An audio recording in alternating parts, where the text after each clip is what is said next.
welcome back for our unit talking about transformations. Today's transformation is reflection, or better known as flip. The figure before the transformation is called the pre-image, and we label the pre-image with letters. So for example, if we had a triangle, we'd have triangle A, B, C. After we apply the transformation, we use a little mark that looks like an apostrophe, and when we read this symbol, we call it prime. So for our example, we have A prime, B prime, C prime. So now let's go ahead and take a look at that in some examples. So here in example A, it says show a reflection of ABC over the y-axis and label the image A prime, B prime, C prime. So the first most important thing is to figure out which axis you're going to be crossing over when you do your reflection. So the first thing we're going to do, since we're talking about the y-axis in this case, is I'm going to draw a line down from my y-axis because that's the one I know I'm going to be going over. So now that I know I'm going over the y-axis, I'm simply going to count out how many points each of my points is away from that y-axis and do it on the opposite side, or flip it. So in this case, A is going to be 1, 2, 3, 4, 5 spaces away from the y-axis. So I'm going to just do the same thing on the opposite side. 1, 2, 3, 4, 5. And that's where that point is, and I'm going to label it A prime. I'm going to do the same thing with B. It is 1, 2 spaces away. So 1, 2 spaces away the other way, and I'm going to call that B prime. I'm going to do the same thing with C, but rather than counting, I'm going to just notice that C is out at -9. So since C is out at -9, I'm going to just go to -9 on the, or +9 on the opposite side and bring my line up to where C is at +4 and label that C prime. So you can either count or you can figure out where the coordinate is and just do the opposite. Once I've done that, I'm going to connect all of my points to make my triangle. And then I've done a reflection, and notice it looks exactly the same, if the lines were straight, as the triangle on the other side. So I'm not going to change the shape of my triangle at all. I'm going to keep my triangle the same shape. I'm just going to make sure that it moves from one side to the other. And this one went over the y-axis, so notice it flipped over the y-axis. Now let's take a look at example B.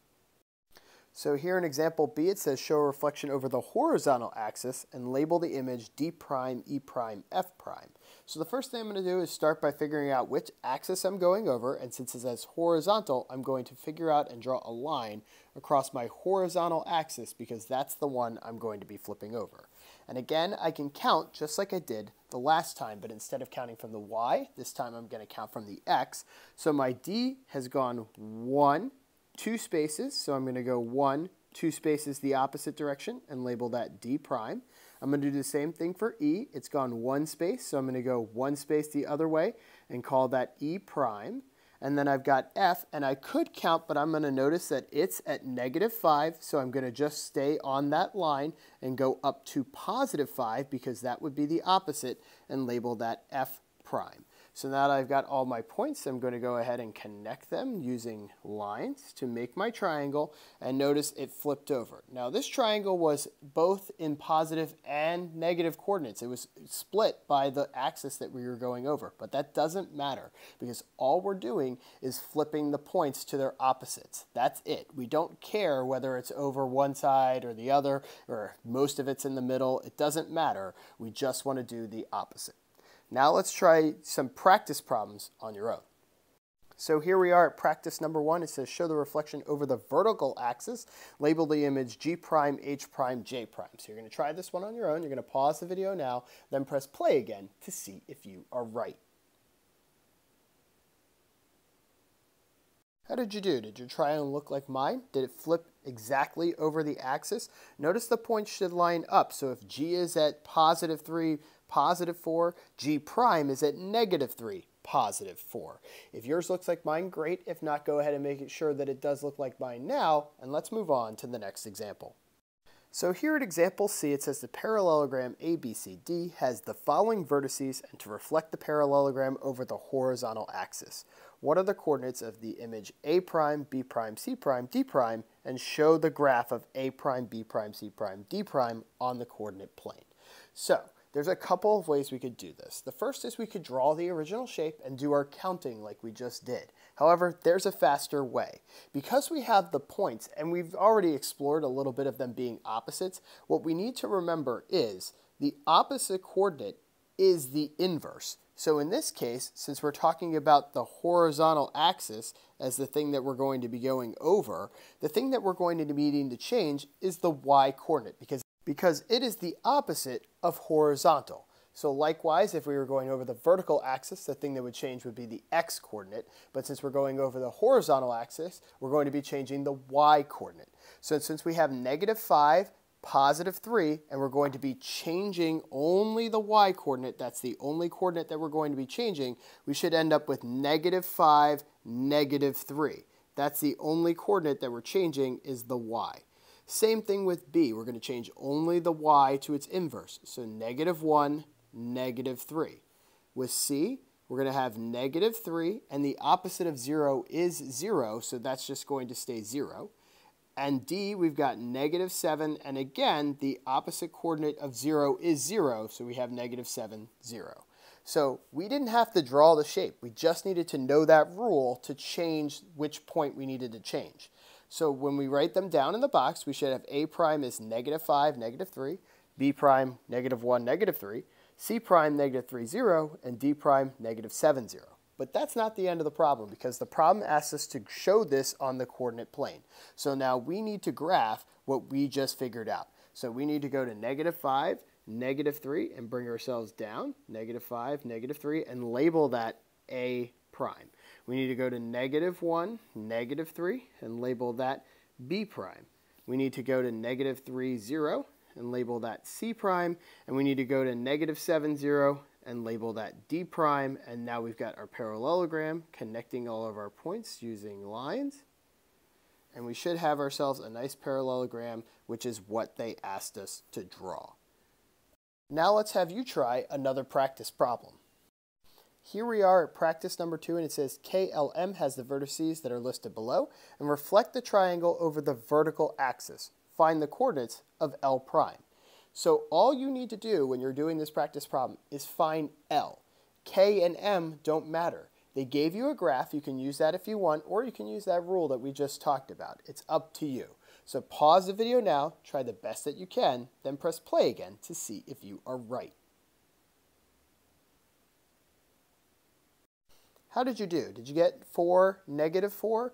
Again, we're changing the vertical axis, or going over the vertical axis, so the only thing that needs to change in this case is the x-coordinate, because that's the opposite of the vertical. So all you needed to do is take +4 and make it -4. You don't care about k, you don't care about m, because it only wants to know about L. You could have used the graph to do that, and sometimes you're not going to have the graph though, and you're going to need to remember this rule. Let's have you try another practice problem. Here we are at practice number 3, and it says the pre-image of the parallelogram EFGH is shown. Reflect the parallelogram over the x-axis and list the coordinates of the image. So again, you can use the graph that you like, or you can remember that rule and list the coordinates. You're going to try this one on your own. So pause the video now, then press play again to see if you are right.